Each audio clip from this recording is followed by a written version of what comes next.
Mis amados hermanos, Dios les bendiga grandemente. Gracias a Dios porque ya estamos llegando casi al final de otro año que el Señor nos ha dado de vida. Y bueno, en esta mañana quisiéramos tratar de un tema, de una pregunta que un día nos hacemos, yo creo que cada ser humano en el mundo, es ¿casarse o no casarse? ¿Será mejor permanecer soltero toda la vida o más bien contraer matrimonio? Es una pregunta que nos hacemos y el apóstol Pablo en Primera de Corintios, el capítulo 7, trata del asunto con tanto tacto, con tanto cariño, que vale la pena observar estos consejos que él nos da, observar esta enseñanza que Dios nos da a través de la boca del apóstol Pablo, de las líneas de el puño y letra del apóstol Pablo. Y vamos a Primera de Corintios, el capítulo 7, versículos 17 hasta el 40. Leamos por favor, en primer lugar, los versículos 17 y 18 que dice: pero cada uno como el Señor le repartió y como Dios llamó a cada uno, así haga. Esto ordeno en todas las iglesias. Fue llamado alguno siendo circunciso, quédese circunciso. Fue llamado alguno siendo incircunciso, no se circuncide. Vamos a orar. Señor y Padre nuestro, gracias por tu palabra y rogamos tú la bendigas en nuestros corazones.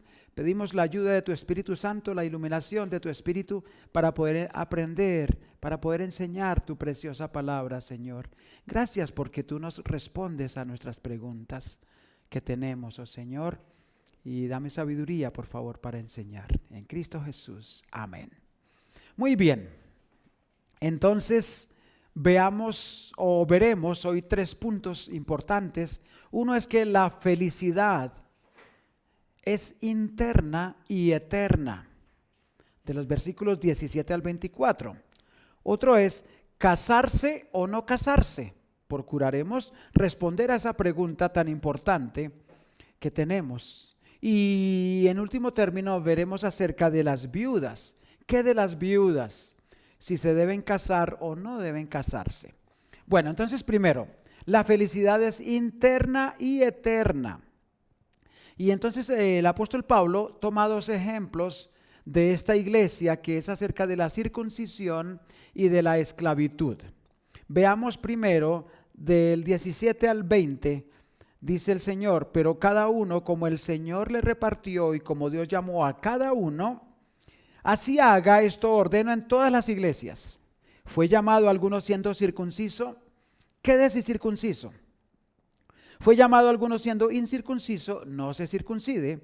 La circuncisión nada es, y la incircuncisión nada es, sino el guardar los mandamientos de Dios. Cada uno en el estado en que fue llamado, en él se quede. ¿Qué está diciendo Dios acá? Bueno, sucede que en la iglesia de Corinto, la iglesia como tal está constituida de judíos y gentiles. Los gentiles somos las personas que no pertenecemos a la nación de Israel. Y los judíos, pues los israelitas, los judíos como tal. Entonces, los judíos tenían unos conceptos grandes en cuanto a la circuncisión y ellos pensaban: uy, yo me circuncidé, pero el Señor no exige la circuncisión para pertenecer a la iglesia, ¿qué hago? Y otros gentiles pensaban: uy, yo soy incircunciso, ¿debo circuncidarme? La circuncisión era una cirugía pequeña que se hacía en el miembro viril de los varones, y para pertenecer al pueblo de Dios en el Antiguo Testamento fue una orden dada a los judíos, a los hebreos, pero no a los gentiles. Entonces ahora, bajo el nuevo pacto, bajo el Nuevo Testamento, el Señor dice: no te preocupes si eres circunciso o incircunciso. ¿Qué es la circuncisión? Pues la verdad nada es, comparado con lo que hizo Cristo a nuestro favor en la cruz del Calvario. La circuncisión no vale nada, ni la incircuncisión tampoco. ¿Por qué? Porque de los dos pueblos, de judíos y gentiles, Dios hizo uno solo, bajo la sangre de Cristo. Miren por favor un momento en el libro de los Efesios, el capítulo 2, versículo 11. Miren, mis hermanos, la sencillez y la profundidad con que habla Dios acá por medio del apóstol Pablo en Efesios 2:11 al 20. No, al 18, perdón. Dice: por tanto, acordaos de que en otro tiempo vosotros, los que dice ahí, los gentiles, o sea, nosotros los que no somos judíos, en cuanto a la carne, éramos llamados incircuncisión por la llamada circuncisión hecha con mano en la carne. Entonces nosotros éramos incircuncisos, ¿verdad? En aquel tiempo estabais sin Cristo, alejados de la ciudadanía de Israel y ajenos a los pactos de la promesa, sin esperanza y sin Dios en el mundo. Imagínense, los gentiles no teníamos ninguna esperanza, porque Dios envió su palabra especialmente para su pueblo, la nación de Israel, pero ahora, versículo 13, en Cristo Jesús, vosotros que en otro tiempo estabais lejos, habéis sido hechos cercanos por la sangre de Cristo. ¿Cómo les parece? Ya no estamos lejos de las promesas. En Cristo ahora somos hechos cercanos. Cuando enseñamos a los niños o a los jóvenes o a cualquier persona, aún a los adultos, enseñamos que los asientos, las personas deben estar cerca del maestro, ¿verdad? Porque el Señor habla mucho de acercarse. Dice José, le dijo a sus hermanos en Génesis: acercaos, ¿cierto? Acercaos a mí. Jesús nos hace cercanos también a Él y nos dice que habéis sido hechos cercanos por la sangre de Cristo. ¿Quién nos hizo cercanos y entre quiénes? Judíos y gentiles. Versículo 14, porque Él es nuestra paz, que de ambos pueblos hizo uno, derribando la pared intermedia de separación. Ya por la sangre de Cristo Él nos llamó a paz entre judíos y gentiles, y de ambos pueblos hizo uno. ¿Cuál es ese pueblo nuevo que hizo? Pues la iglesia de Dios, la iglesia en la cual hemos sido insertados nosotros como hijos adoptados de Dios a través de la sangre del Cordero. ¡Qué maravilla, mis hermanos! Ahora, como dice en otra porción de la palabra de Dios, dice el Señor: ya no hay judío ni griego, ya todos somos iguales ante los ojos de Dios. La sangre de Cristo nos hizo cercanos, y de los dos pueblos, de judíos y gentiles, hizo uno. Entonces ya no importa la circuncisión o la incircuncisión, ya no importa ser judío o gentil, aboliendo en su carne, versículo 15, las enemistades. La ley de los mandamientos expresados en ordenanzas, para crear en sí mismo de los dos un solo y nuevo hombre, haciendo la paz. Dios en Cristo nos llamó a paz. Ahora somos hechos cercanos. Somos ahora un solo pueblo. Gracias a Dios, porque el Señor hizo una obra completa en la cruz. Él dijo: consumado es, hecho está. Todo está terminado, todo está cumplido en cuanto a la redención, a la salvación de los hombres. Y mediante la cruz, reconciliar con Dios a ambos en un solo cuerpo, matando en ella las enemistades. ¿Qué está diciendo aquí el Señor? Sencillamente que Jesucristo nos reconcilió con Dios, que en Cristo somos salvos, que ya no hay enemistad entre judíos y gentiles en la iglesia del Señor. Ya somos iguales, ¿verdad? Fue mediante la cruz que el Señor nos reconcilió con Dios. Eso es lo importante. ¿Qué importa la circuncisión o la incircuncisión? ¿Qué importa haber nacido en la nación de Israel, de la descendencia de Benjamín o la descendencia de Judá o la descendencia de cualquiera de las tribus de Israel, o haber nacido en el rincón más apartado del mundo, lejos de las promesas, lejos de Dios? Ya no importa, porque en Cristo somos salvos, tanto judíos como gentiles, y es el mismo remedio que es la sangre de Cristo. Si está claro, mis hermanos, el versículo 17, y vino y anunció las buenas nuevas de paz a vosotros que estabais lejos y a los que estaban cerca, porque por medio de él los unos y los otros tenemos entrada por un mismo espíritu al Padre. Yo creo que más claro no puede ser. Entonces, volviendo a Corintios, es lo que está diciendo el apóstol Pablo a ellos. Les dice: mire, no se preocupen si usted es judío o gentil, si es circunciso o incircunciso. Ahora somos salvos, y eso nos debe alegrar en lo profundo del alma. Y otro ejemplo que toma es el de la esclavitud.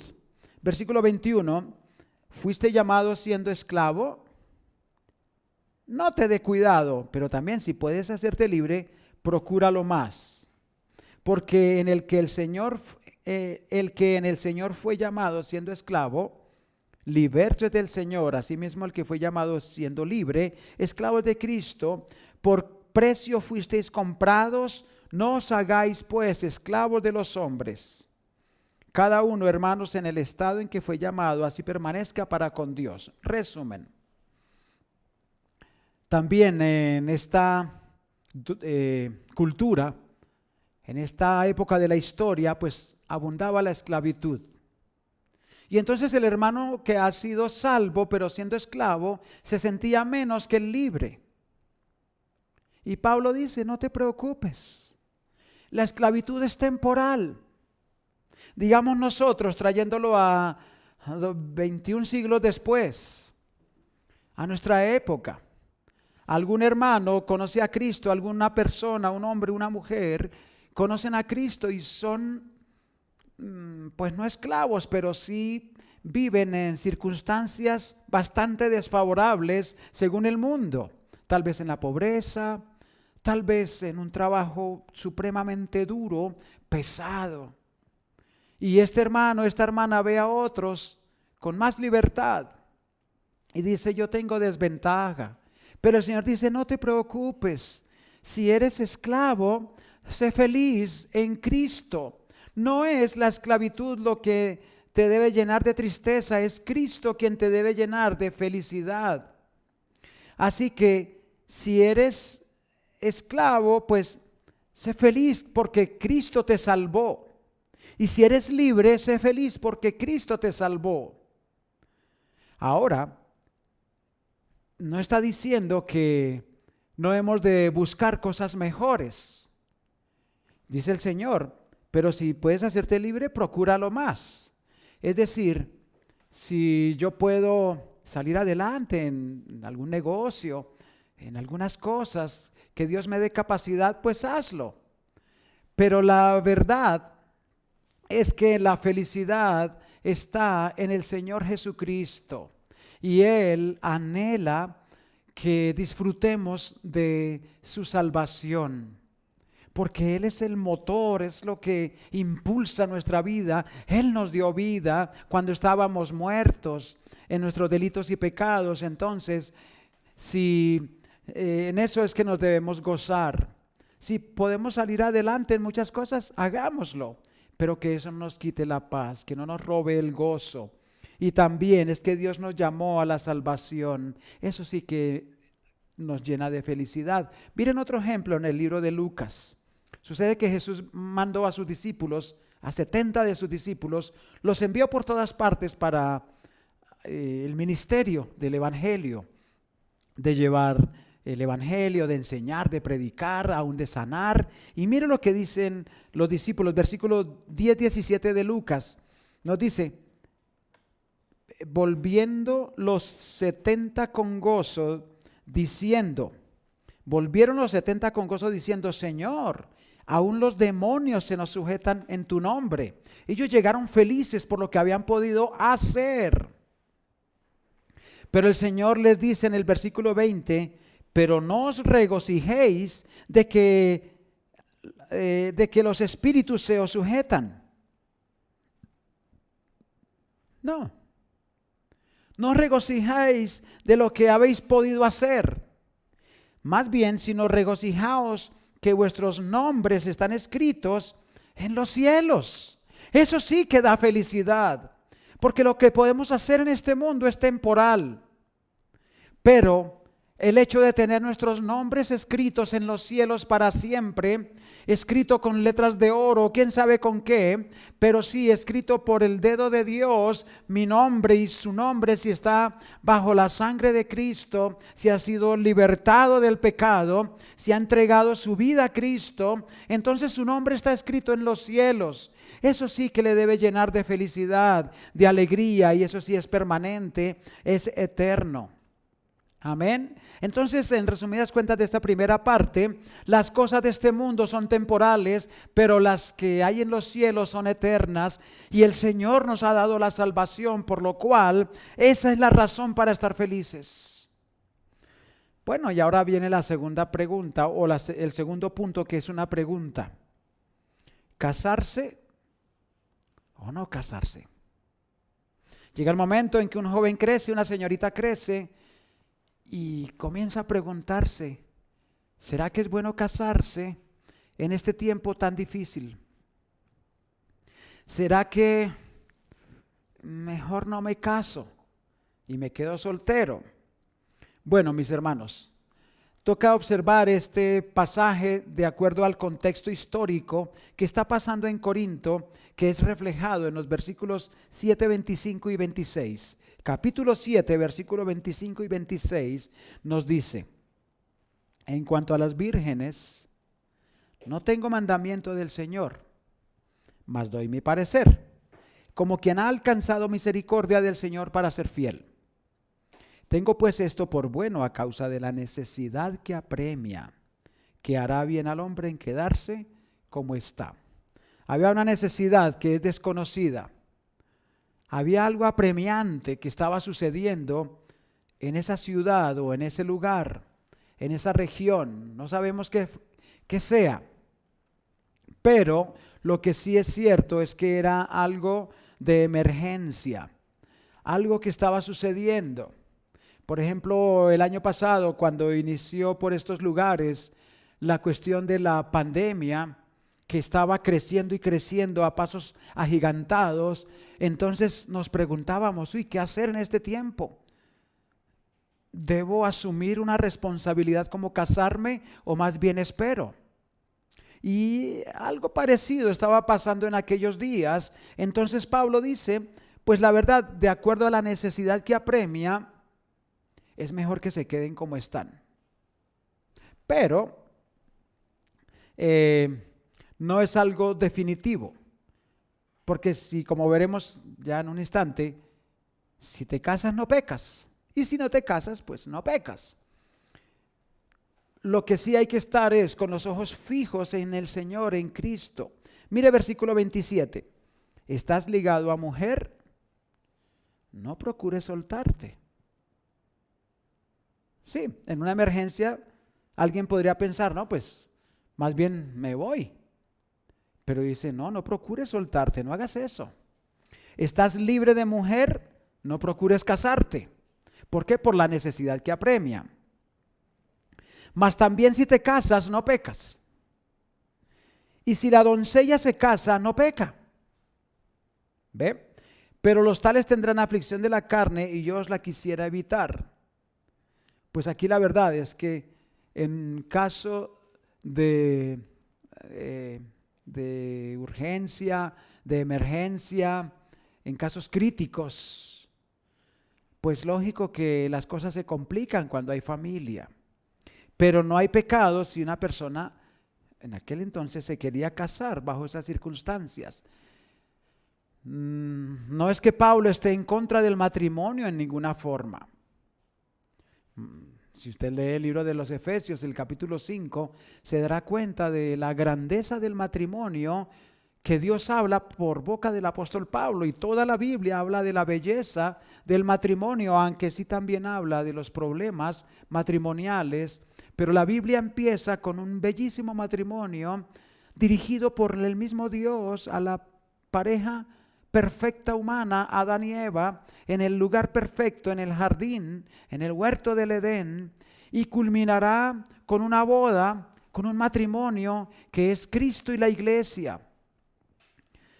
Y dentro de las páginas de las Escrituras hay matrimonios por doquier, con sus problemas, sí, pero un día el Señor señalará su triunfo a través del matrimonio de Cristo y la iglesia somos nosotros, los salvos por la sangre de Cristo. Entonces, versículo 29 dice: pero esto digo, hermanos, que el tiempo es corto, el tiempo pasa veloz. Resta pues que los que tienen esposa sean como si no la tuviesen, y los que lloran como si no llorasen, y los que se alegran como si no se alegrasen, y los que compran como si no poseyesen, y los que disfrutan de este mundo como si no lo disfrutasen, porque la apariencia de este mundo se pasa. Hubo una pareja aquí hace muchos años atrás. Él era un misionero paraguayo, se llamó Ramón Rivas, y se casó con una colombiana, Ana Osorio, y eran muy jóvenes. Ella sobre todo era muy joven, pero se casaron y se fueron a la selva de Colombia, a una de las selvas de Colombia, y cuando se casaron ellos dijeron: vamos a hacer de cuenta como si no fuésemos casados. Sí, nos amamos profundamente, pero vamos a entregar nuestra vida a los indígenas para que conozcan el evangelio. Vamos a procurar no tener problemas entre nosotros para que podamos compartir mejor la palabra de Dios con ellos. Tristemente, un año después, por causas que todavía oscuras, no se sabe qué pasó, pero Ramón cayó de una canoa y fue devorado por las pirañas. Ese matrimonio solo duró un año. Pero Anita, cuando volvió a Bogotá, ella pudo cantar en el sepelio de su esposo, que a propósito encontraron sus huesos porque fue devorado por pirañas, y lo distinguieron por el reloj que aún le quedaba en su muñeca izquierda. Y ella cantó Romanos 14:8, que dice: y si vivimos, para Él vivimos, y si morimos, para Él morimos. Sea que vivamos o sea que muramos, somos del Señor. Ellos tenían un corazón dispuesto para la obra de Dios, tenían un corazón grande, amando a la gente, llevándoles la esperanza de la salvación en este mundo. Y tenían la capacidad de decir: ¿sabe? Los problemas matrimoniales que queden en segundo plano, pero vamos a servirle a Dios con todo el corazón. Qué bonitos. También nos dice el versículo 29 que el tiempo es corto, y se refiere en el griego a un escenario de teatro. Aquí en nuestra iglesia muchas veces hemos hecho dramas, dramatizados. Entonces pasa una escena, se apagan las luces, y cuando se encienden las luces, unos instantes después, hay otro escenario. Es lo que trata acá, es el cambio de escenario en un teatro, para un cambio de escena. Entonces la vida es tan rápida como un cambio de escena. La Biblia habla mucho de eso, de la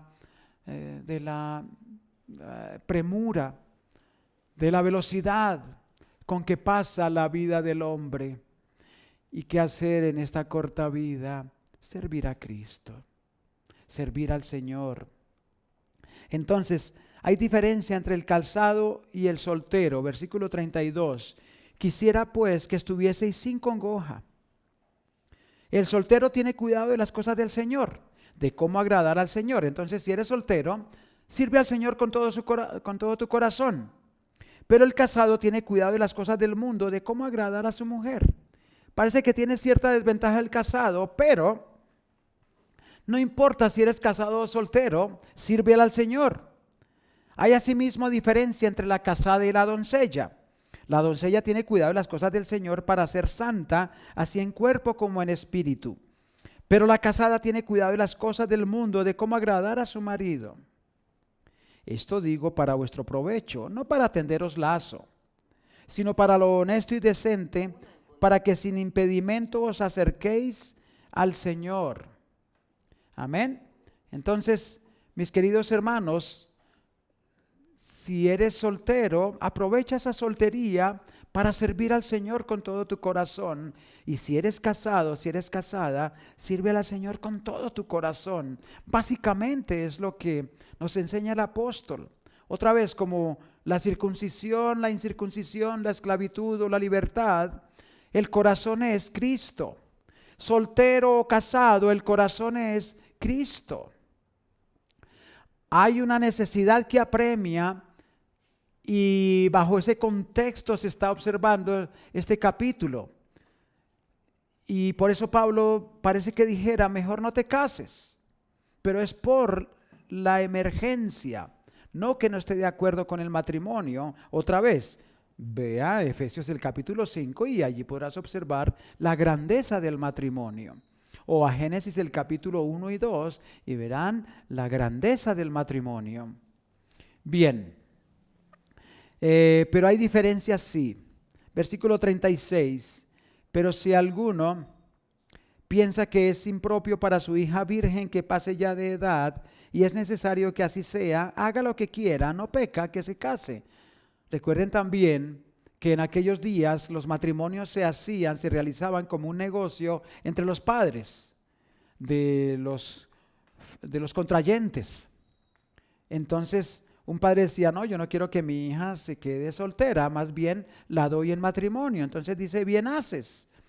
Pero el que está firme en su corazón sin tener necesidad, sino que es dueño de su propia voluntad y ha resuelto en su corazón guardar a su hija virgen, bien hace. De manera que el que la da en casamiento hace bien y el que no la da en casamiento hace mejor. Bueno, es libertad en Cristo. El Señor nos da libertad en cuanto a casarse o no casarse. En juntos estados hay ventajas y en juntos estados hay desventajas.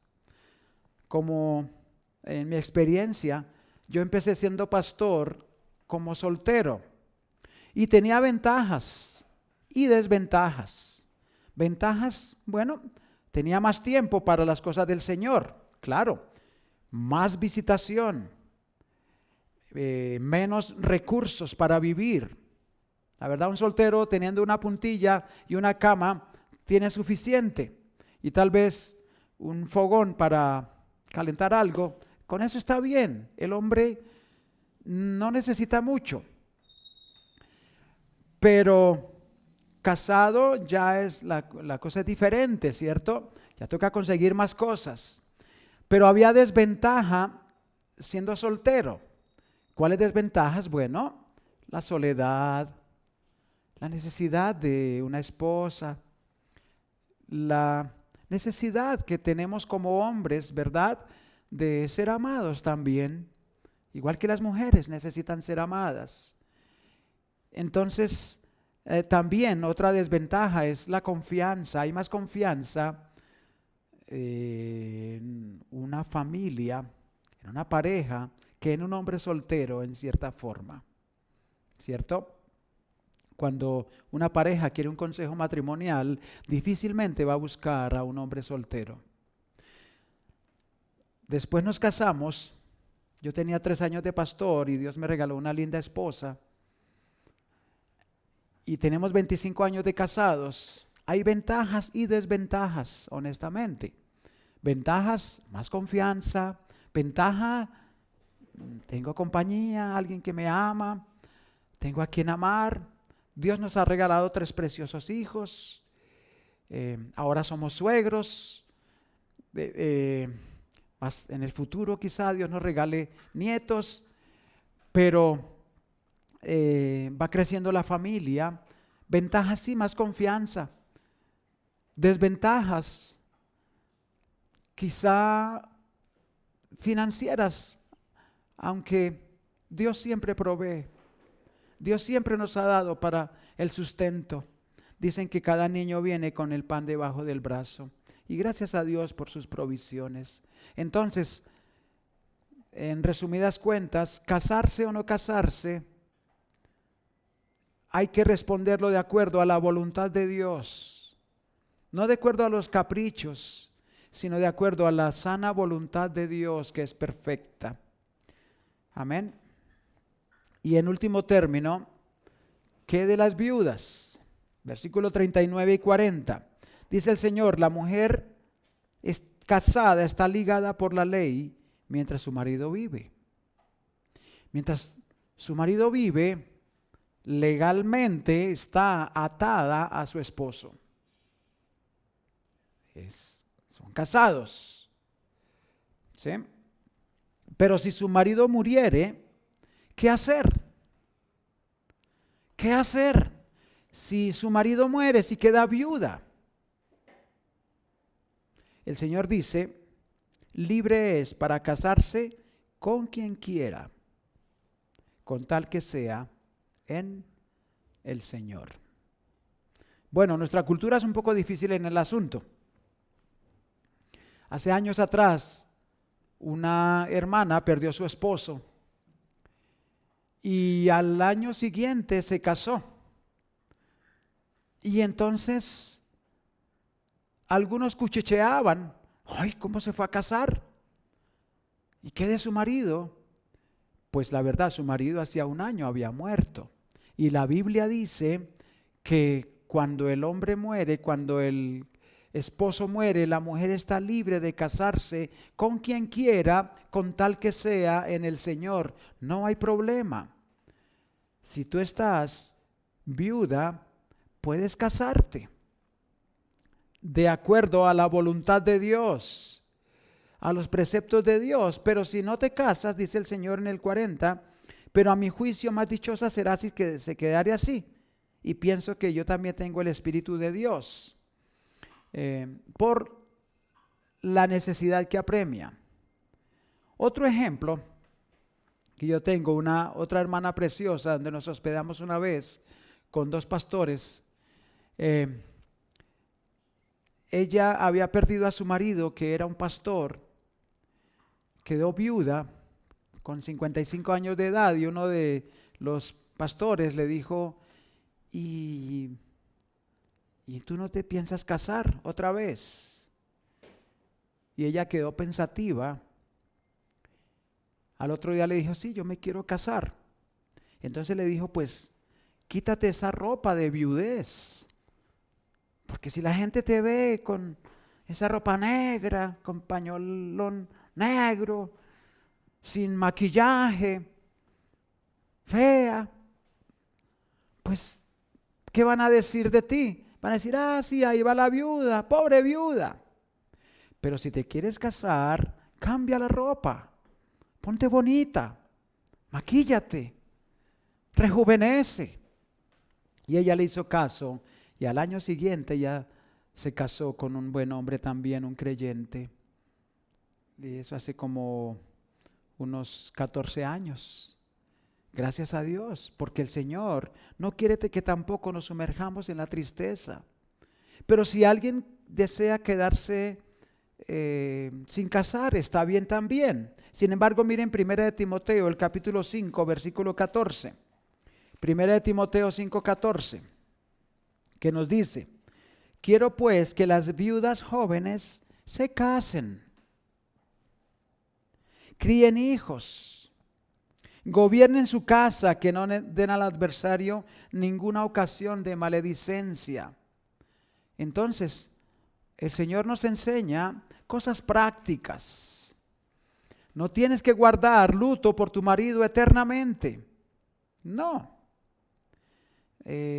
Puedes casarte bajo la voluntad de Dios, y eso no le va a desagradar a nuestro Señor. Conclusiones.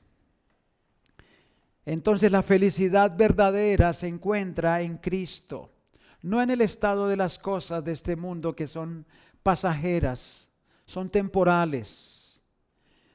A los casados el Señor nos manda que permanezcamos fieles al Señor. Y a los solteros el Señor nos manda, nos ordena que permanezcamos fieles al Señor, sirviéndole con toda el alma. Y bajo la brevedad del tiempo, bajo la escasez del tiempo, bajo la premura del tiempo, la velocidad del tiempo del hombre que pasa como una nave veloz, pasa como sombra. ¿Qué vamos a hacer sino servir al Señor con todo el corazón, verdad? ¿Qué vamos a hacer con nuestra vida? Disfrutemos de las cosas de Dios. Disfrutemos de la vida con Dios. Hay preguntas que nos haremos siempre, pero la respuesta es Cristo. ¿Qué dice el Señor? Si soy soltero, gracias Dios, enséñame a vivir con mi soltería. Si por alguna razón no te has podido casar o no quieres casarte, pues que Dios te bendiga y Dios te ayude, pero sírvele al Señor. No vivas para ti mismo, vive para otros. Sírvele al Señor con toda el alma. Que no uses tus recursos para ti solo, no. Que sea para servir a muchos otros. Y si eres casado, sírvele al Señor con toda tu alma para presentar a Dios una esposa, unos hijos, para la eternidad, y a otras personas, que tu hogar se convierta en un refugio para los desamparados, para los tristes y afligidos, que en tu mesa haya siempre alguien necesitado. Amén. Cristo quiere que le sirvamos, aún bajo la emergencia, aún bajo la necesidad que apremia, o bajo tiempos de mucha bendición, sea lo que sea la vida, sea la muerte, sea lo que sea, que sirvamos al Señor con todo el corazón. Oremos. Señor, te damos gracias por tu palabra y en tus manos encomendamos esta enseñanza, que tú nos ayudes a contentarnos, ya sea que seamos pobres o ricos, casados o solteros, que seamos judíos o gentiles. ¿Qué importa eso? Lo importante eres tú, Señor. En el nombre de Jesucristo. Amén. Mis amados hermanos, mis queridos amigos, Dios les bendiga muchísimo. Un fuerte abrazo desde la distancia.